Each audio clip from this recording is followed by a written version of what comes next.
ಇದರಲ್ಲಿ ಕೂಡ ಶ್ರೇಯಸ್ ಪಟೇಲ್ ಬಹಳ ಕಡಿಮೆ 3,000 ವೋಟಲ್ಲಿ ಸೋತಿರೋದು. ಏನಾದರೂ ಅದರಲ್ಲಿ ಅರ್ಧ ಭಾಗ ಮಾಡಿದ್ರೆ 1,500 ವೋಟು. ಇಂತಹ ಒಂದು ಬಹಳ ಕಡಿಮೆ ಅಂತರದಲ್ಲಿ ಅವರು ಸೋಲೋ ಒಪ್ಪಿರೋದ್ರಿಂದ ಹೊಳೆನರಸೀಪುರದಲ್ಲೂ ಕೂಡ ಹೆಚ್ಚು ಬಹುಮತವನ್ನು ಶ್ರೇಯಸ್ ಪಟೇಲ್ ಅವರು ಕೊಡ್ತಾರೆ. ಅವರು ಕೂಡ ಅಸೆಂಬ್ಲಿನಲ್ಲಿ ಸೋತಂತ ಅನುಕಂಪ ಇದೆ, ಅವ್ರ ತಾಯಿ ಸೋತಂತ ಅನುಕಂಪ ಇದೆ. ಅದರ ಜೊತೆಯಲ್ಲಿ ಪುಟ್ಟಸ್ವಾಮಿ ಗೌಡರು ಶಾಸಕರಾಗಿ, ಸಚಿವರಾಗಿ, ಲೋಕಸಭಾ ಸದಸ್ಯರಾಗಿ ಮಾಡಿರ್ತಕ್ಕಂಥ ಅಭಿವೃದ್ಧಿ ಕಾರ್ಯಗಳು ಇವರಿಗೆ ಶ್ರೀರಕ್ಷೆ ಆಗಿದೆ ಅಂತಕ್ಕಂಥದ್ದು. ನಮ್ಮ 5 ಗ್ಯಾರಂಟಿಗಳದ್ದು ಅದು ಇದು ಅದರದ್ದೆಲ್ಲ ಒಂದು ಕಡೆ, ಅದು ವಿಶೇಷವಾಗಿ ಹಾಸನಕ್ಕೆ ಈ ಎಲ್ಲ ಏನು ಅಂಶಗಳನ್ನು ನಾನು ಪ್ರಸ್ತಾಪ ಮಾಡಿದ್ದೀನಿ. ಇದು ಅಭ್ಯರ್ಥಿಯ ಪರವಾಗಿ ಚುನಾವಣೆಗೆ ಹೆಚ್ಚು ಸಹಕಾರ ಆಗಿದೆ ಅಂತಕ್ಕಂಥದ್ದು ನನ್ನ ಒಂದು ಭಾವನೆ. ಈಗ ಪೆಂಡ್ರೈವ್ ಕೇಸಲ್ಲಿ ಪ್ರಜ್ವಲ್ ರೇವಣ್ಣ ಅವರು ಬಂಧಿಸೋದ್ರಲ್ಲಿ ವಿಳಂಬ ಆಯ್ತಾ ಅಂತ? ಈಗ ಏನಾಗ್ತದೆ, ವಿಳಂಬ ಏನಿಲ್ಲ. ಸರ್ಕಾರದಲ್ಲಿ ಏನೆಲ್ಲ ಕ್ರಮಗಳನ್ನು ತೆಗೆದುಕೋಬೇಕಲ್ಲ ತಗೊಳ್ತಾರೆ.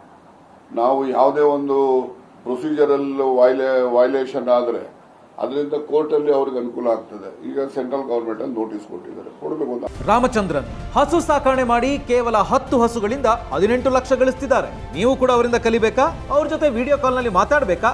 ಈಗಲೇ ಫ್ರೀಡಮ್ ಆಪ್ ಡೌನ್ಲೋಡ್ ಮಾಡಿ. ಆಪರ್ಚುನಿಟಿ ಕೊಡಬೇಕು. ನಾವು ಆಪರ್ಚುನಿಟಿ ಕೊಡದೆ ಯಾವ್ದೋ ಊರಲ್ಲವ್ರು, ಯಾವ ಊರಲ್ಲವ್ರೆ, ಯಾವ ಮನೆಯಲ್ಲಿದ್ದಾರೆ, ಯಾವ ಹೋಟ್ಲಲ್ಲವ್ರೆ ಅನ್ನೋದು ನಮ್ಮ SIT ಅವ್ರಿಗೂ ಗೊತ್ತು, ನಮ್ಮ ಸರ್ಕಾರಕ್ಕೂ ಗೊತ್ತು, ಕೇಂದ್ರ ಸರ್ಕಾರಕ್ಕೂ ಗೊತ್ತಿದೆ. ಯಾರು ಗೊತ್ತಿಲ್ಲ ಇರ್ಲಿಕ್ಕಾಗಲ್ಲ, ಯಾಕೆಂದ್ರೆ ಇದನ್ನು MP. ಅದರಿಂದ ಅವ್ರ ಮೂವ್ಮೆಂಟ್ ಎಲ್ಲಾರ್ದು ಗೊತ್ತೇ ಇರ್ತದೆ. ಬಂಧಿಸಬೇಕು ಅಂದ್ರೆ ಬಂಧಿಸಬಹುದು. ಪಾಸ್ಪೋರ್ಟ್ ಕ್ಯಾನ್ಸಲ್ ಮಾಡಬೇಕು ಅಂದ್ರೆ ಒಂದು ಆಪರ್ಚುನಿಟಿ ಕೊಡಬೇಕು.